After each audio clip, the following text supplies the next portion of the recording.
You're listening to the B&H Photography Podcast. For over 40 years, B&H has been the professional source for photography, video, audio, and more. For your favorite gear, news, and reviews, visit us at bnh.com or download the B&H app to your iPhone or Android device. Now here's your host, Alan Weitz. Greetings and welcome to the B&H Photography Podcast. If you dabble in film cameras and or collectible cameras, there's a good chance you know the name Japan Camera Hunter and maybe even the name of the person behind the website, Bellamy Hunt. I've been a casual collector of cameras for many years, and I've been following Japan Camera Hunter for a while now. I've suggested doing a show with Bellamy for some time, and when John, Jason, and myself were brainstorming for show ideas last week, John suggested I reach out to that Japan camera guy again, see what happens. And I dropped him an email, and son of a gun, we were expecting a Skype interview with him, and he's sitting here 6 days later in the show. It was so nice of you to fly in just for us. My pleasure, anytime. Yeah.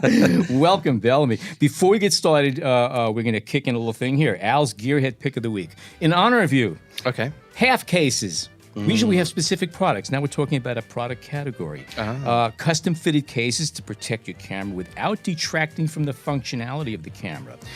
They offer better padded grip, more secure feel to them. They look good, and they preserve the value of your camera. They are available from Artisan and Artist, Mega Gear, Billingham, as well as Fujifilm, Olympus, Panasonic, and Pentax. I use them myself on several of my collectibles so that I can go out and actually shoot them without destroying the cameras. And I find that they actually just have a better feel for them. Although a Leica with nothing on it is still the best, I have to admit. Yeah. Okay. Those artisans and artists can be kind of dear, right? They can get yes. pricey. I've seen handmade ones from other makers which can be very dear. Oh, yes. Very dear indeed. Kind of shocking. But By the way, first question for you. Yes. Before we even get into anything, Yeah. what makes people spend $200 for a soft release button? What is that about? I look at the pricing. We have this little machine button that you screw into your shutter release, Yep. and it only costs you $90. yeah, I mean, I can, because I sell them. I think it depends on people's budget. It depends on what they want, personalization. And for some people, it doesn't matter how much it costs to make something theirs. Yes. Yeah. Something I learned a long time ago. Never judge the value of something based on the value of how much credit limit you've got. Yeah, you know? I mean, you want to start, talking about soft releases, go and speak to a Porsche collector and see what they pay for things. It's ridiculous, It's levels of madness, I think. Yeah. So, Japan Camera Hunter. Yes. Now, obviously, you are not Japanese. You're from what, Bronx or Queens? I can't tell from the accent. It's Canada. No. That's what I've been asked since I've been here. What part of Canada are you from? I'm from Oxford in the UK. And you've been in Japan now for 12 years. 12 years. Yeah. What got you there initially? Ways and means. I kind of found myself drifting, ended up there. Wasn't expecting to go there. It wasn't on the itinerary. Found myself in Japan and thought, I'll stay for a month, 3 months, 6 months, a year, 2, 5, I moved 6, to New 10. Jersey temporarily in 1973. Yeah, these things happen, right? Yeah, it just, now, were you a photographer? What's your photographic background? I was a photographer. I studied photography at school and at college, but when I went to university, I bizarrely didn't study photography. I thought I'd go in a different direction, which I immediately regretted. So went back after I finished university to taking photographs professionally for events, corporate. Hated it, absolutely hated it. Traveled, did that again, hated it, but found myself with an opportunity to work for a photography company, which I found much more interesting because I wasn't being told what to take pictures of anymore. I could take pictures, as many pictures as I wanted, for me, with all of their stuff. But I wasn't being, paid to take pictures of some specific thing, which I enjoyed much more. So I quit the photography sort of thing and focused on my own work and making a living from an industry that's related. Were you always into old cameras at the time? Oh, yeah. Yeah. Film? Yeah. I mean, I'd been shooting film and collecting cameras since I had the means to do so. So to work for a company, and it was quite a well-known company in Japan, so to work for somebody as esteemed as them, it was, dream come true. It was a foot in the door because I had to work as a part-timer. I had to really, 1,000 yen an hour, which is like $10 an hour, it's minimum wage, and doing the worst, sweeping the warehouse, that sort of thing. But it didn't matter to me. It was because for maybe 15 minutes a day, I got to play with really rare stuff. Mm-hmm. And that was enough. That was my sustenance, It was an apprenticeship. I've watched videos of you going through the camera bins in stores and like you're a kid in a candy store. It's really, really something. What is it about Japan? They seem to have it seems to be a magnet for collectible and rare cameras and a special appreciation there. The Japanese have a real appreciation for the work that went into something. Not just the case of, well, look at the finished product. It's, I think, an appreciation of how that product came to be, and how they worked to get that thing. So they really take care of their stuff, be it a car, be it electronics, musical instruments, cameras, watches. They have the most beautiful care. And so you'll find cameras from the 60s which look like brand new. You'll find cars from the 50s that look like brand new. Still being used? Or yes, still being used. Yeah. Still being used. And this is the thing, they still use these things. I can't count the amount of times that I've bought a camera from the early 80s. And you know that plastic film that we all love to peel off? They don't. Oh, they don't. And you're itching. You want to. And, I once bought a stereo and I immediately just, ripped it off, with glee. And the person next to me was like, "You barbarian. What are you doing? You obviously don't care about your things." Well, it's not. Have you changed? Have you changed that? Yeah, you know what? I think I am becoming Japanese. I understand the future value of them. I think more. Yeah. It's really, they're not only interested in, as a culture, in the physical tool, but also imagery is something that they also take very seriously. We throw around the word bokeh a lot. Now, from my understanding is that bokeh is a transliteration of a Japanese term, which basically defines the visual characteristics of out-of-focus specular highlights. Yes, yeah. Which is why they love Leica and Zeiss and all that stuff. Yeah, it's difficult. It's difficult to explain because I had not heard the term used until digital photography came along. Yeah, and it was just sort of a concept that when I was first in Japan, you just kind of understood.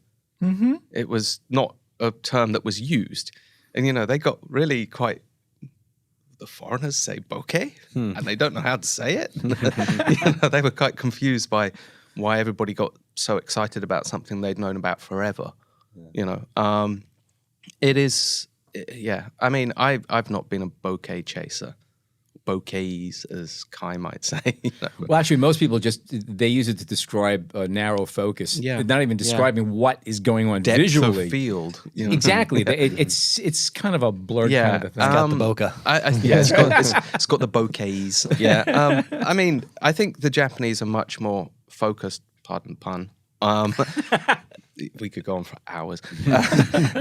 They're much more sort of into the image as a whole and the aesthetic that it creates and the feeling of the image. And you might look at Japanese photography and think, well, it's quite bland, but you have to look beyond that because the narrative is very subtle, and they're looking at quite complex sort of interpersonal relationships with the surrounding sort of architecture or the social situation, which nowadays I think a lot of digital photography is just about the image, just about look how pretty it is, as you say, bokeh, look how sharp this is, and there's usually a lot more sort of narrative to Japanese photography. I think it's harder to sort of pin down. So were you familiar with Japanese photography, or at least the tradition and history of it before you arrived? Before I got to Japan, no.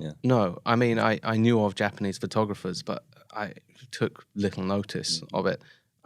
It wasn't until I got there and became involved with the company and working with some of these photographers and, going to exhibitions, going to shows with Japanese people who could explain to me well, this is what this is, and this is who he is, and this is the importance and the relevance of it.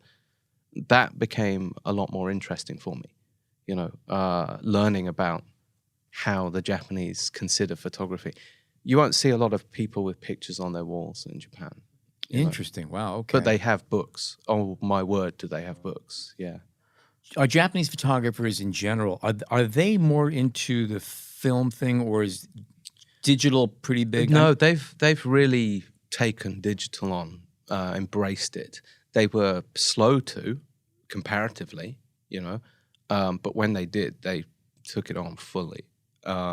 You'll find now, I was with Daido Moriyama last year, and he said, I wouldn't use film again. Are you mad? I don't have the time for that nonsense, Yet your business is exploding, or I shouldn't say exploding, is being driven by film now. Yeah, and exploding would be fairly accurate. Yeah. Okay, I'm glad to hear that. Good, yeah. Yeah, it is in the last 2 years, it's sort of changed dramatically. But is it any more so there than you would say it is here? Or No, London, Japan. Yeah, it's funny. Japan again is slow to sort of get into this, but now they're looking at a film renaissance there as well, particularly with disposable cameras. Yeah, that's become quite a fashion item here too. which is cool because it gives people a sort of a foot in the door, into film photography, and perhaps maybe 10% of those people might actually go and buy a film camera, which is wonderful. They look at it differently. But the thing is, you can still get developing done just about anywhere. Every town will have a place that will develop film. That's not the case here Which isn't the anymore. case You have to look really hard to find a good lab. I went back to the UK and I went to my hometown, and there was nowhere to develop film. Nowhere at all. And this is a town of 50,000 people. I had to go to the next big city to get stuff developed. And in Japan, I'm telling you, every small town has a lab. At a camera shop? Or at a camera specific shop. Lab? Okay. And it may or may not be good, but they'll do it, By the way, if any of our listeners are kind of still scratching their heads about why people are shooting film and buying turntables, there's a very good book I read recently. It's called The Revenge of Analog. I've heard of this. It is worth reading. It explains the mind think behind all this, away from digital, and why people want something tangible and physical. Yeah. And that's a big draw. The book really clicked with me. It made me understand what I was doing. Yeah, I think there's been a certain, in the younger generation perhaps, there's been a kind of jaded attitude towards social media in recent times. This feeling of everything I do is shared. Every single thing I do, there's nothing hidden, no privacy, so you're taking Instagram photos and you think, well, maybe I don't want all of these online, and that's how Instax particularly has become. It's the same sort of shape, format, size, except it's tangible, it's real.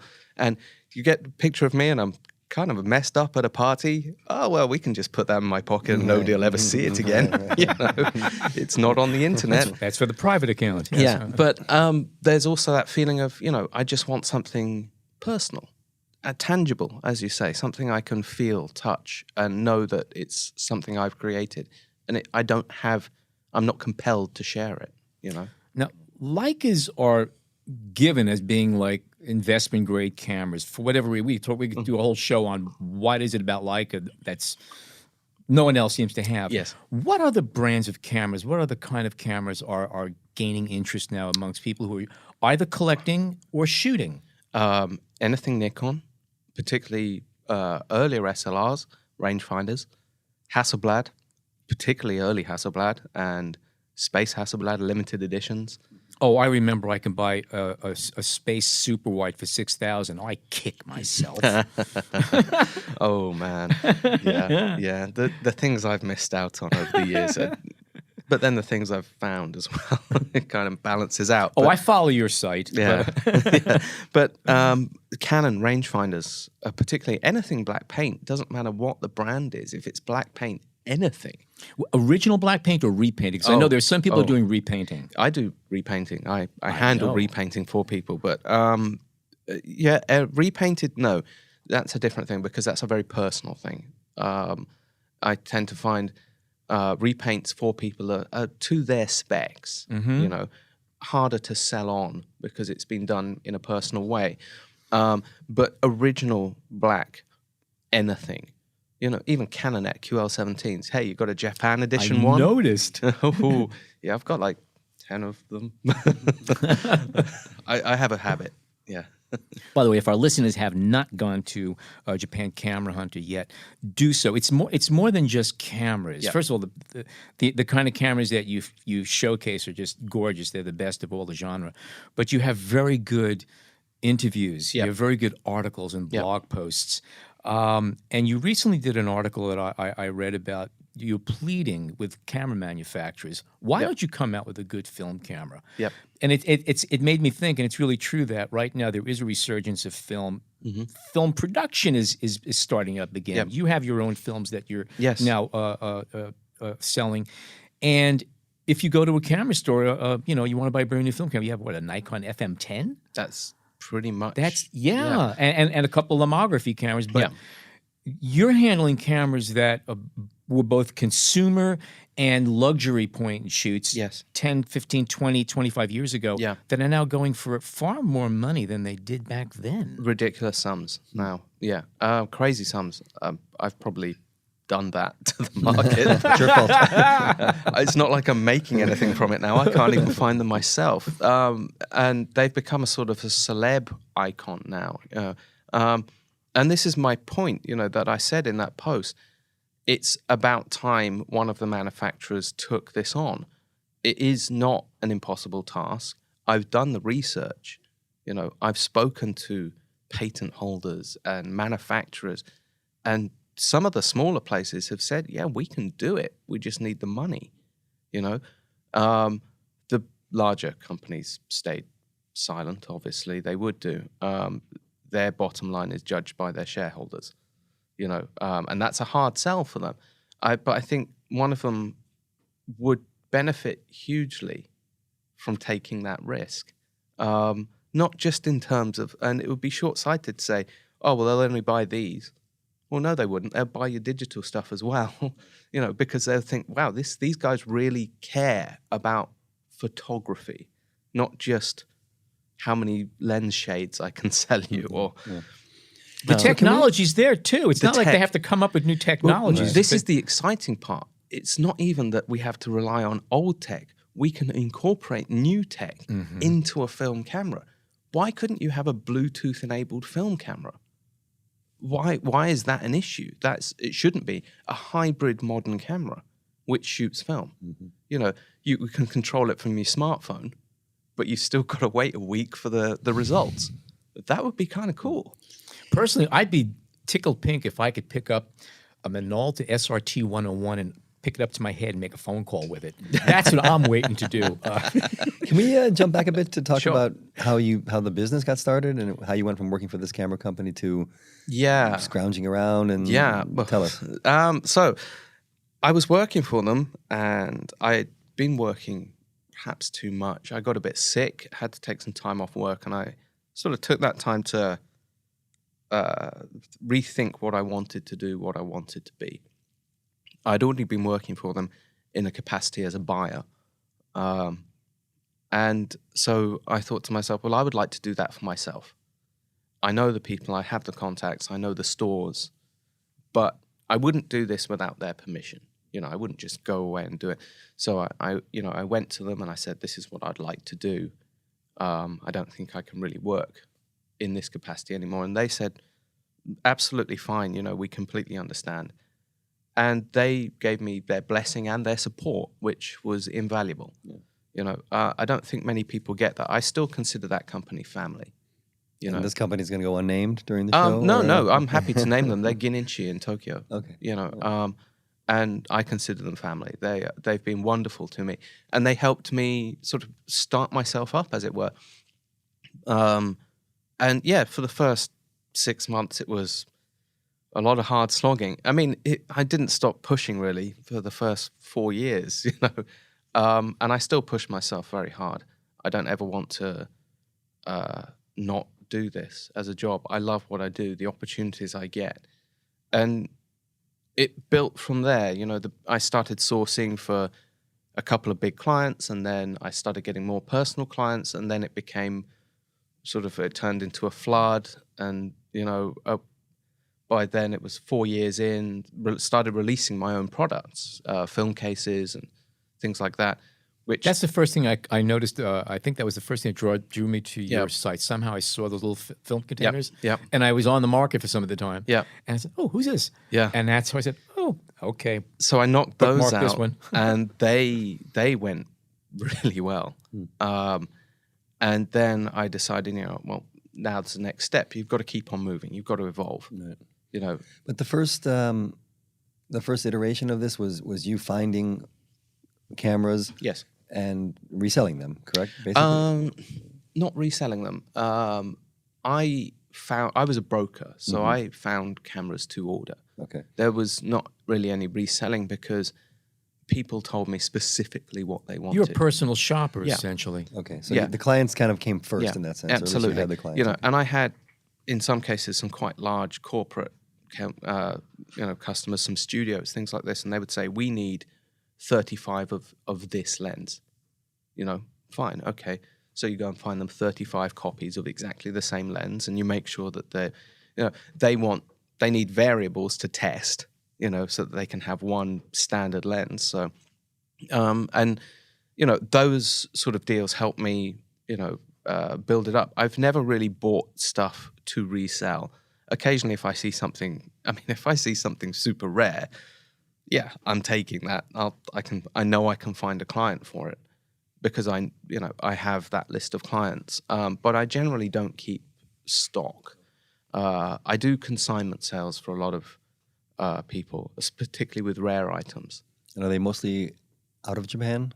Well, no, this is the thing, because even if the customers are out of Japan, I insist that the item is sent to me, and I hold it in escrow until it's sold, because I need to be able to confirm that it is what it is and it is to the standard that I say it is, because I would like to think that perhaps my name counts for some sort of standard of quality now. Well, it must. I mean, if you're the middle person, that's what your stock and trade is. Right? Yes, exactly. So it's not eBay. No, not at all. I am definitely not eBay.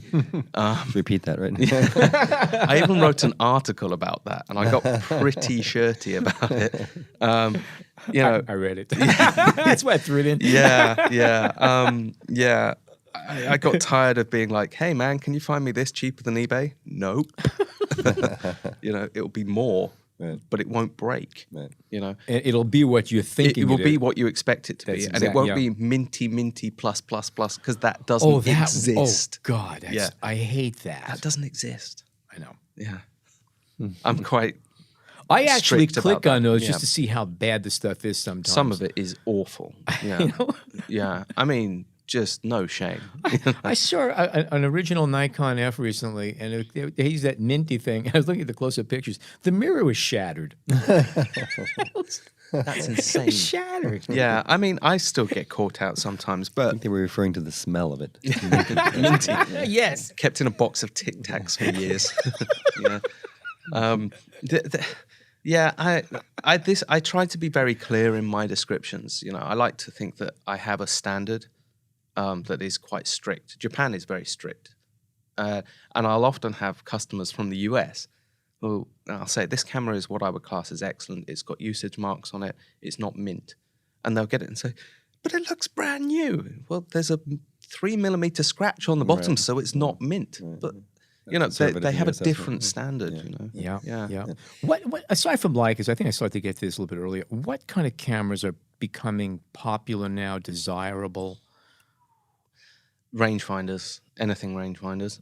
But in the recent times, everybody wants a Contax T2 or a T3 or a Ricoh, you know, a compact camera. Everybody wants a premium Contact. Sorry, guys, unless you've got $1,000, you're kind of out of luck now. And I've also been looking at the Minolta TC1, which you can't get. Those are crazy. So the official service on them through Minolta ceased about 6 months ago. So. So you have to buy 3 of them then? Yeah, and they always have exactly the same issue, which is a light baffles issue. So you'll get a light leak in always exactly the same spot. It's the bottom left-hand corner. and you'd have to replace the whole unit inside the light box to get the camera to work again. It's crazy. Now, can I ask, are you sourcing, it sounds like the sourcing that you're doing is international. You're working internet, and it's not like I had an image of you digging through old camera stores in Japan. You do that too, though, right? Well, this is what it was. You have. Originally, when I started, it was literally me hitting the stores every day, traipsing around Tokyo, finding stuff. And I very quickly got tired of that. And I didn't have enough time because it takes up an awful lot of time. Could you, is there enough stock, enough supply in these old stores that you could continue to do this? Yes, and I still do. I like think 90% of the items I find are still from Japan. It's only the very rare that I find from outside of Japan. I don't have to run to the stores anymore because I know them all very well personally. So I can just call them up and say, hey, have you got this? Brilliant. Is it to my standard? Yes, brilliant. Send it over. I'll send you, you just send me the invoice. And they know if it's not good enough, they won't send it to me. They've learned that the hard way. But I have a very good relationship with them. So I don't, and they'll often call me and say, hey, we've got this. Are you interested? Do you have a client for it? Yeah, sure. Because they know I'll always find a client for the really cool stuff. So I started working smarter, because there's other aspects of my business I need to focus on. So as much as I love going around the stores, it's now fairly limited. But the camera shows, of which there'll be one when I get back, there'll be one in about a week after I get back. Yes, I still go to those, though I don't do the 2 a.m. Shows are auctions? Or no, shows are camera fairs, which have used cameras. Used cameras. They used to be pretty popular in it, but you hardly see them around. Oh, they're still huge in Japan, and it'll be a lot of the stores in a group, and they will be there, and they will have their best items for sale. They'll do, each one of them will probably do $500,000 in a weekend, and I used to be the first guy there, queuing at I'm not joking, queuing at 1 o'clock in the morning to be able to get that crazy Nikon fisheye or that, Noctilux 1.2 in black paint. Or I stopped doing that. I couldn't do it anymore. And some of the traders got wise to me, so they started queuing up at 9 p.m. the night before, and I just went, I've got a life. Yeah. How often do you fall in love with stuff? See, if I was you, I'd have a hard time. And go, I'm gonna make money on this one. I can't sell this. I love it. No. Well, I learned that very early on because I started doing it, and I just went, I'm gonna have that, and I'm just gonna keep it. And no, realized very quickly I couldn't do it. Stopped. Bought myself the camera that I knew I wanted, which is that one. Right there. Nice camera. And never looked back. Black Leica MP, by the way. With a Leica, that's a Leica vid on the bottom, right? Actually, it's a Leica MP6. MP6. So it was the one that was made prior to the MP becoming a regular item. It was made as a sort of a test model for the market in Japan only, with the Leica vid and the winder and the black paint 35 Summicron aspherical with the hood. It took me like 4 years to put that set together. So I'll give you $500 cash ready. Small bills. Small bills. Oh, I'm tempted. And a Metro card. Oh, you really know how to up the ante. I think I might pass. That's my. You'd have to prize that from my cold dead hands, I guess. That's the. I knew I bought it and that would be it. And I've seen other cameras which I thought are immensely desirable, but that one straddled the border of being desirable but being expensive enough to be a little bit silly, without going, oh God, I've scratched it. What am I going to do? I've just knocked $1,000 off it. I can actually use this one, and I do. If you can see on the bottom, there's dents and scratches, and it's my camera, so that alleviated the gas for me. Mm-hmm. So and now I get to buy things for other people, and the cool thing is, a lot of them really appreciate what I do, and they'll say, "Hey, just go and shoot a couple of rolls through it before you send it to me." Okay, cool, no problemo. Yes, so I get to play with all of the cool stuff, And are your clients, a lot of them repeat? Are a lot of the same people? Yeah. Collectors or also I have a lot of aficionados? Collectors, repeat customers. Sometimes some people buy something every month. Really? Others will be, once a year, it's my birthday. Hey, how's it going? Find me this. Wow. It really depends, I've had customers that I really didn't think would be big spenders. They come in and buy something really small and sort of and ah over the price, and then the next time round they come in and just drop $15,000 without even thinking, Wow, okay, cool. But they all get the same treatment, everybody will. I do my best to find something, the right thing for everyone. What's one of the oddest cameras you've ever found or discovered? Oddest? What blew you away, saying, I never knew something like this even existed. The first time I got my hands on a compass, Jaeger LeCoultre compass camera.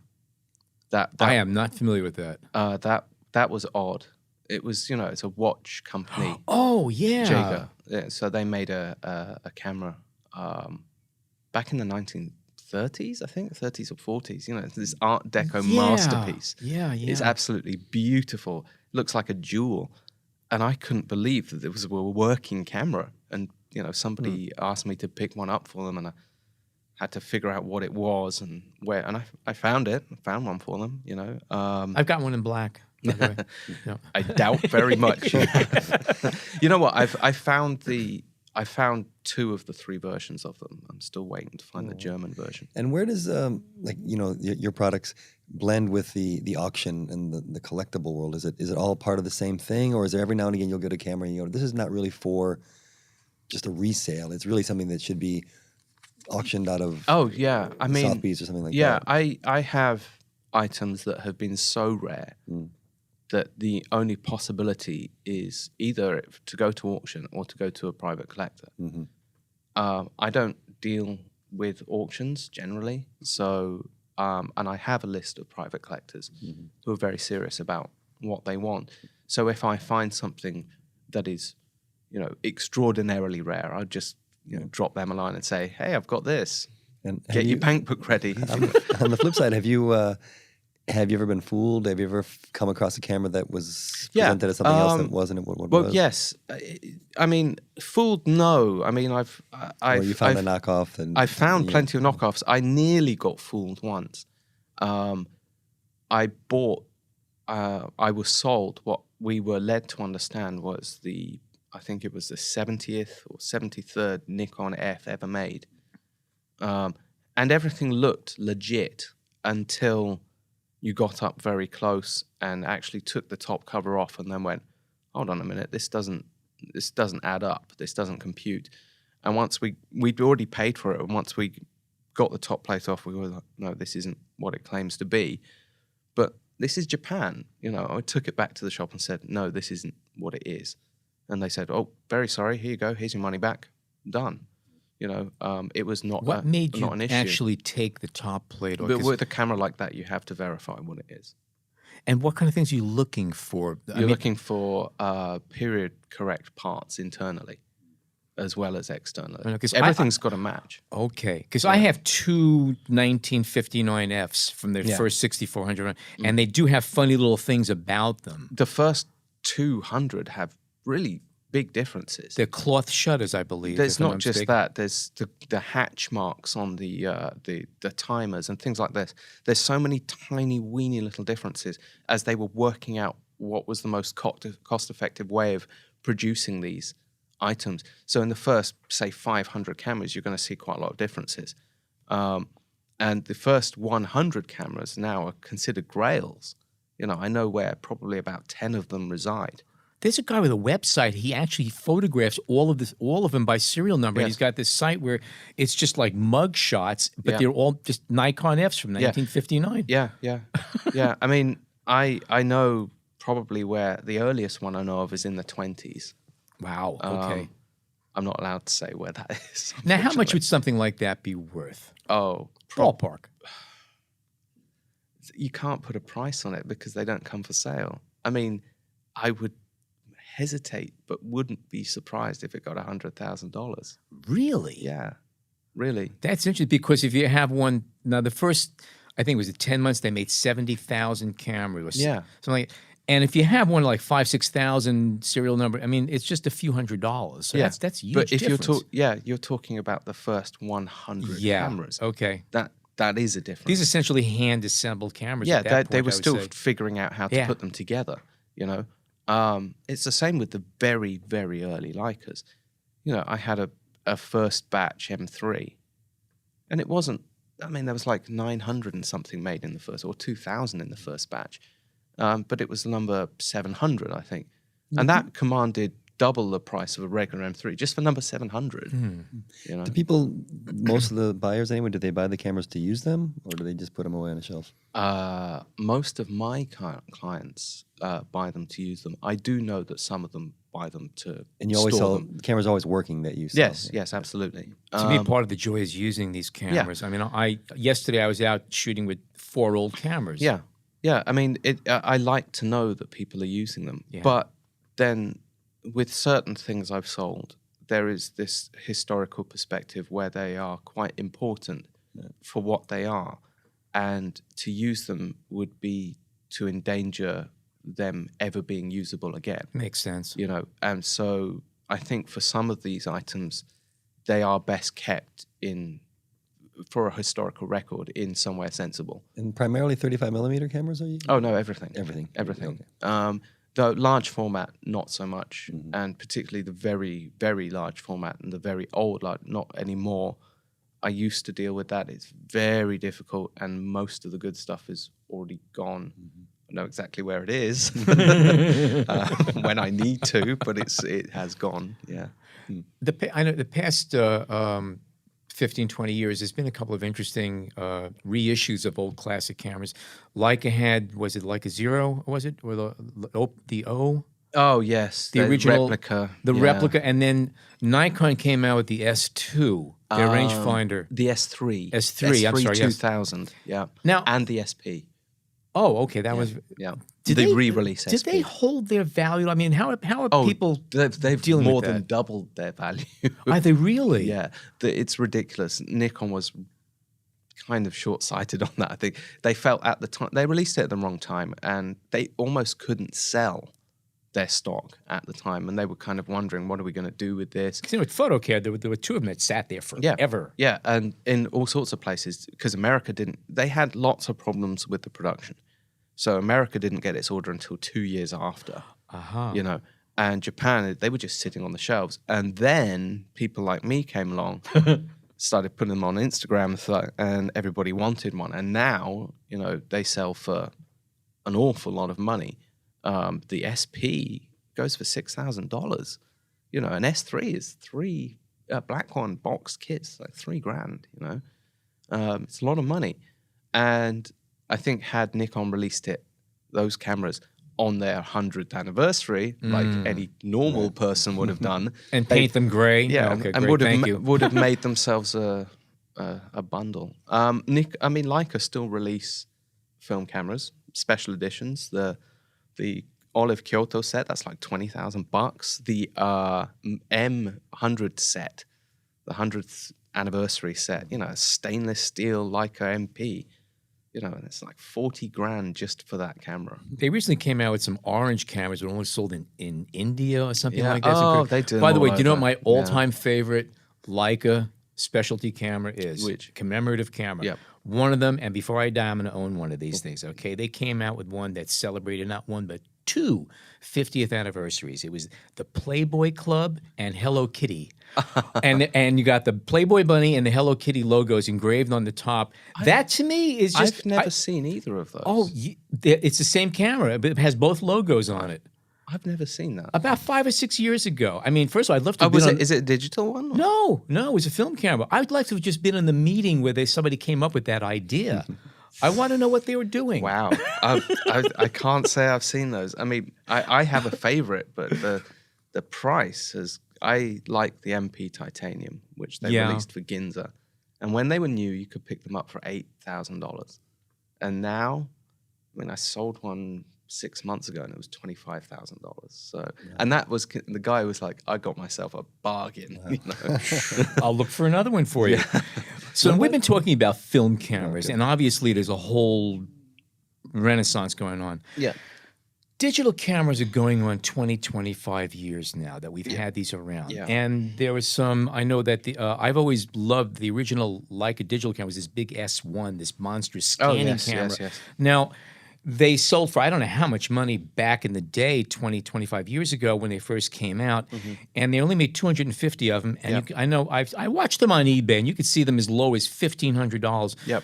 The Munich Museum just put one in their collection. So I think that's a little marker right there. Yeah. What do you believe that we're going to see prices of some of these early Kodak DSC cameras? No. You're shaking your head. No, you don't. Because they have to work, and those won't work. If they do work, you'll be bloody lucky. Yeah. And then you have to buy a computer, a vintage so computer. You've got to go buy an XP. You have to match everything. Yeah, right. Exactly. So they're not practical. They will be. Some of them will be collectible in terms of a historical perspective, right? Like that Leica, because only a handful of them are made. But all of the other ones are just going to be scrapped for parts. I mean, what can you do with them? There's not much. Maybe you can make some ironic hipster-esque photos with the 3 megapixels that you have. Or, I don't know, but well, another one I always refer to is for the Leica R8 and R9, which were phenomenal cameras. That was the nicest reflex camera Leica ever made, and the only one that they actually made. The rest were, I believe, rebranded Minoltas. Kind of. I know there was a little marriage going on there. But if you have the R8 or R9, you can buy that Module R that clips on the back, and it uses compact flash cards. And yes, if you go directly from the camera, you need a SCSI. But you can't take the card out and put it into a new computer. You could actually use it. Yeah. I mean, maybe you will, but the collectible digital market, there isn't what I've ever, I never get people saying, "Hey, can you find me this digital camera?" Yet. I get people saying, "Hey, can you find me the 5D Mark III?" No, I don't do that. Sorry, but not really any. I think I've had one person maybe ask for a very early Leica compact digital Digilux or something, and I said, I'm sorry, I can't do that. So, I think people sort of viewed them as disposable items, so a lot of them just got chucked. They didn't take care of them. Well, even if you look at the top of the line cameras, they'll cost $8,000 today, and then 3 years from now, they're going to be half or a quarter of that. Yeah. So I'm just curious to know if that tide's ever going to change, just from either nostalgia or collectibles, like you say, historically. Perhaps if somebody could, build some emulator so you can use it on your modern computer, and then could say, I can actually keep these things working for the next 10 years, then maybe. But I don't think anybody can really be bothered, perhaps. Keeping them working it's a lot of electronics. It's a lot of headaches, Can I jump back to talk about Japan again and some of the? I don't know. Can you describe the culture? I mean, we don't have to go big into the culture, but I'm thinking more about how many stores still exist? Have you found all the stores? No, Tokyo is unique. There's in Shinjuku alone, I'm thinking 1, 2, 3, 4, 5, 6, 7, 9 well-known used classic camera shops just in Shinjuku alone. And that's just one area of the city. I think there's probably about 30 or 40 camera shops in Tokyo, Greater Tokyo. And then you start going out into the suburbs, and then there's these tiny little places, no websites, nothing. You learn from them by word of mouth. I've driven out to the middle of nowhere and found this guy who had a studio, and he said, "Oh yeah, I sell cameras." Full boxed brand new sets of all of the original Nikon RF cameras and all of the original Nikon SLR cameras, all boxed lenses. So, what would you like? Oh, all of it? That's how it is in Japan. There's a lot of those places, and they're run by old men. And And do you think that's changing? Do you think with the next generation? It is changing. The younger generation doesn't seem to care that much. A lot of them sort of moan to me like, "You're the only person who cares." And, no, I'm not the only person, but. Do you think that you could your business and what you're doing could exist? You could have made this happen anywhere else? No, not on this level. I mean, all of the buyers I know, they come to Japan at least once a year to stock up. Yeah.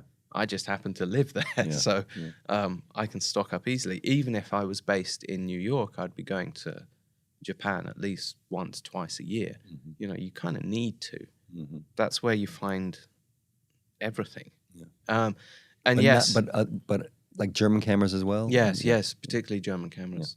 I mean, up until I think quite recently, it was rumored that Japan had more Leicas than Germany, because during the bubble period, Japan just bought everything. Everything, you know, and it didn't matter if it was a Leica, Contax, Zeiss, everything. It was bought. You can still find a lot of it, and there's still a lot of private collections. As collectors are getting older, they're coming onto the market.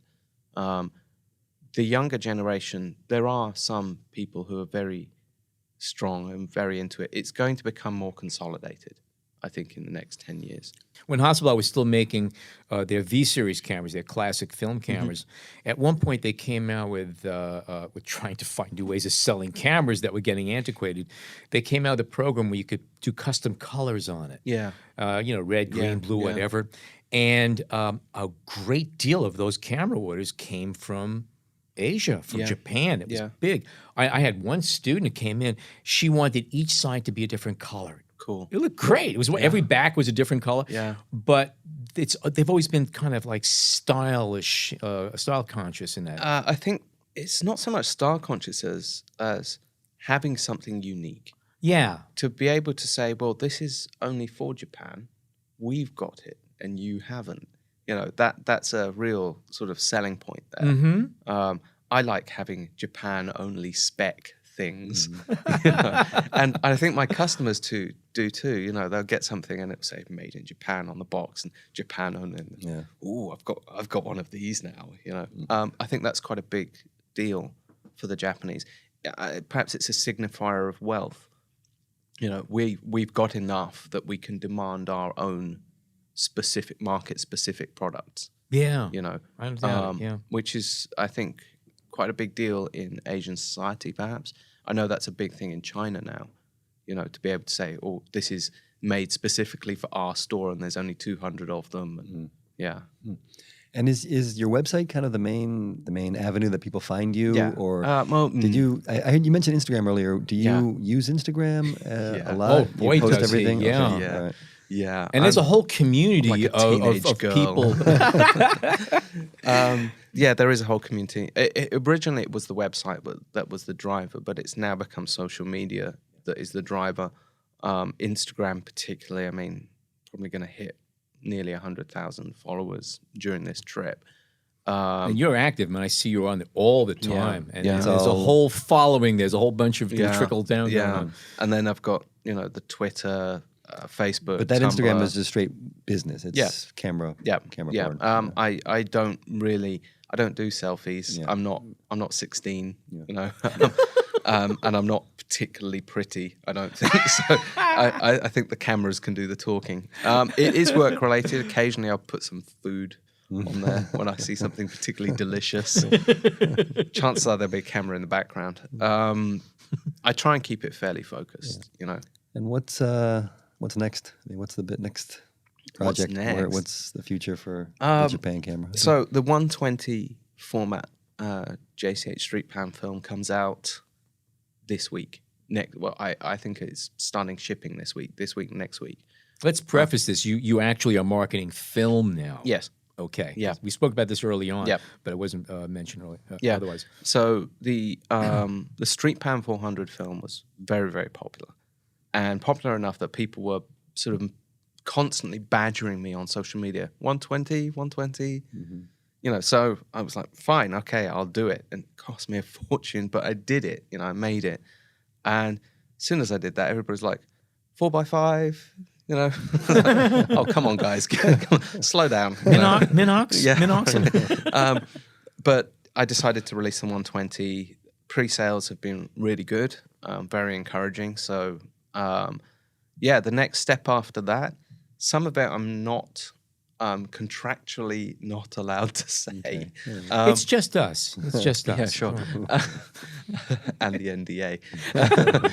I will be I'm looking to make other films as well. I think in the next couple of years, I would like to be able to release some other types of film. I'm not sure what yet. I've got a few ideas. Are these driven by what you'd like to see or what your customers would like to see? Both, but I think mainly what the customers would like to see. The first one was what I wanted to see.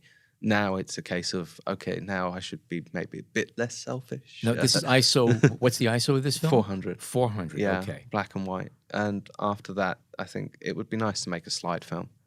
I'm going to be working on a few collaborations with some manufacturers. So we're going to see some crossover products, which is going to be kind of cool. Any black and white transparency film? Possibly. Ooh. It could happen. I know the people who could make it happen. So it's as always, it's a case of funding. I don't do Kickstarter. Mm-hmm. I don't do those things. I feel if my product is good enough, I should be able to sell it with confidence. Kickstarter is for people who don't have any money. And my business is such that I could. It's a struggle, but I could, in theory, put these things out. Well, there are some bigger companies. Yeah. At least they think they're bigger, that are doing Kickstarters. Yes, a couple of lens manufacturers, independent lens. Yeah. They're funding everything. Yeah, on I that. don't think that's different fair. Story. That's not fair. That's not what Kickstarter was designed for. It's not to do your R&D. Yeah. You should be able to do that yourselves. That's part of your business expense. Well, I can tell you, if you do have a good business plan and it's well laid out, I mean, John could write you a check. All right. His No face good, but tells me, it tells me it's very, very bouncy. Yeah, it's bouncy, all right. I mean, I decided, if I had confidence enough in my products, I should be able to put them out. And I did. And I put them on pre-sale and people supported that. So I've been able to pay for the things I've made, which has been really great because everything, with the film so far, it just goes straight back into making the next one or the next product, the next thing, Now you have film and you have the film containers, which are really they're very, very handy to have. Yeah. What else do you have? I have leather handmade film cases, which I've been doing with this company called Mill and Rocky from Australia. They're kind of expensive, but they're beautiful. I mean, there's really beautiful colors, very nice, supple leather. They're a bit more specialist, I think. Those are for people who really want to sort of buy themselves a treat, perhaps.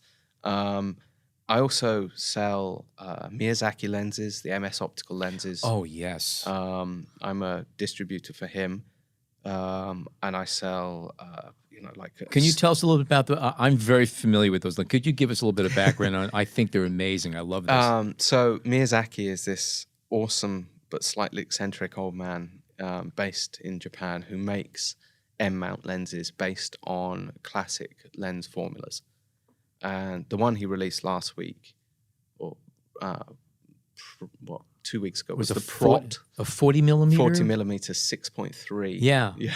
I mean, it's some people are like 6.3. Why would I buy that? But it's a Rudolf Zeiss designed lens from like 1918. It's not meant to be fast. It's meant to be full of character and you're not buying subtleties. speed. You're buying personality. But then again, he's also made a 50 millimeter 1.1. He's made a pancake 28 millimeter f2.